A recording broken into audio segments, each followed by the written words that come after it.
तो hello guys, कैसे हैं आप? आई होप अच्छी होंगे। तो फिर से आपका स्वागत है एक नई वीडियो में। तो आज हम बात करने जा रहे हैं अशोक सम्राट, भारत के सबसे महान राजा के बारे में। अशोक सम्राट, जो कि उनका नाम देश विदेशों में भी था। बौद्ध धर्म का सबसे ज़्यादा प्रचार करने वाले राजा अशोक सम्राट। अशोक सम्राट की माता का नाम था शुभु द्राणी और अशोक सम्राट के पिता का नाम था बिंदासार गुप्त। अशोक सम्राट की जयंती क्यों नहीं मनाई जाती? आज है 29 मार्च और 29 मार्च को अशोक सम्राट की जयंती है। तो मैं आपको बताऊंगा अशोक सम्राट की जयंती भारत में ही क्यों नहीं मनाई जाती। भारत के राजा अशोक सम्राट की जयंती भारत में ही क्यों नहीं मनाई जाती, जिसके नाम से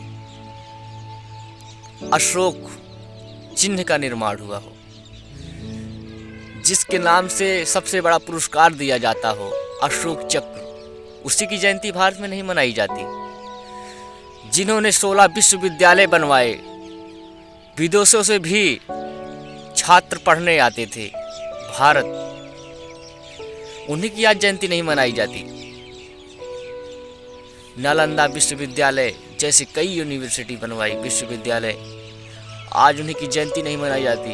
2000 किलोमीटर रोड निर्माण करवाया, लोगों को रुकने का व्यवस्था करवाई, आज उन्हीं की जयंती नहीं मनाई जाती। जो एनिमल लवर घूमते फिरते हैं, एनिमल हॉस्पिटल खोल के बैठे हैं, अशोक सम्राट के राज्य में जानवरों पे अत्याचार नहीं किया जाता था, आज उन्हीं की जयंती नहीं मनाई जाती। क्यों नहीं मनाई जाती? अशोक सम्राट के राज्यकाल में कोई जातिगत भेदभाव नहीं किया जाता था, समानता का प्रतीक था। अशोक सम्राट एक ऐसे राजा थे जो कभी भेदभाव नहीं करते थे, इसलिए अशोक सम्राट महान कहलाते थे। अशोक सम्राट बौद्ध धर्म के अनुयायी बाद में बने, पहले वो हिंदू थे। 261 ईसा पूर्व कलिंग युद्ध किया था। कलिंग युद्ध में अशोक सम्राट महान विजय हुए थे। उस युद्ध को दृश्य को देख करके उन्होंने बौद्ध धर्म को अपनाया था। कैसे, यह मैं आपको बताऊंगा। जब कलिंग युद्ध हुआ था तो कलिंग युद्ध में अशोक सम्राट की जो सेना थी, तो विपक्षी जिससे युद्ध करना था उनको काट दिया, सबको मार दिया, और उनके बीवी बच्चों 5-5 साल के लड़कों को सबको मार दिया। उस दृश्य को देखकर अशोक सम्राट महान तलवार त्याग दी, बोलते हैं कि मैं अब युद्ध नहीं करूंगा। अशोक सम्राट ने उनको काटा था जो कभी युद्ध लड़ना ही नहीं चाहते थे।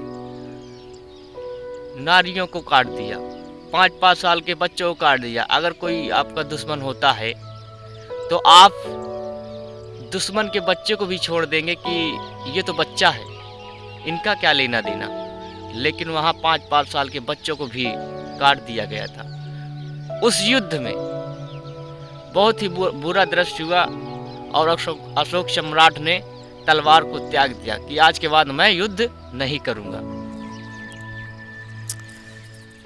अशोक सम्राट बहुत ही फिर शांत शांत रहने लगे। उनकी बीबी उनको मनाने आती, कितने शांत के होकर तो भाग जाओ। तो उनको बौद्ध भिक्षु दिखे जो कि हमेशा शांत शांत रहते थे। तो उन्होंने उनसे पूछा कि तुम इतने शांत क्यों रहते हो? तो उन्होंने बताया कि मैं बौद्ध का अनुयायी हूँ। तो बौद्ध क्या होता है? बौद्ध एक धर्म होता है जो कि मार और काट से दूर रहता है, मारना काटना नहीं सिखाता। तो उससे मिलकर के बौद्ध भिक्षु के साथ बौद्ध की शिक्षा लेने चले गए अशोक सम्राट। अशोक सम्राट ने बौद्ध की शिक्षा लेने के बाद ऐलान कर दिया कि आज के बाद अशोक सम्राट ने बौद्ध की शिक्षा लेने के बाद ऐलान कर दिया कि आज के बाद मैं कोई भी युद्ध नहीं करूँगा और उन्होंने तलवार त्याग दी। अशोक सम्राट फिर बौद्ध धर्म का प्रचार प्रसार करना शुरू किया। अफगानिस्तान, नेपाल, भूटान, ईरान, म्यांमार और इंग्लैंड जैसे देशों में बौद्ध धर्म के अनुयायी पैदा हुए। उनका एक बेटा और बेटी थी, उनको भिक्षु बना करके इंग्लैंड में भेजा। इंग्लैंड के लोग बुद्ध धर्म से, बौद्ध धर्म से प्रेरित हुए और वो बौद्ध धर्म अपना लिए। इंग्लैंड में बौद्ध धर्म की संख्या ज़्यादा हो गई, बौद्ध धर्म के लोगों की संख्या ज़्यादा हो गई। कई देशों में बौद्ध धर्म के अनुयायी हो गए और सबसे ज़्यादा बौद्ध धर्म का प्रचार करने वाले अशोक सम्राट महान बन गए। तो ये थी अशोक सम्राट की कहानी। आई होप आपको पसंद आई होगी। तो वीडियो को लाइक कर सकते हैं और कमेंट कर सकते हैं कैसी लगी वीडियो।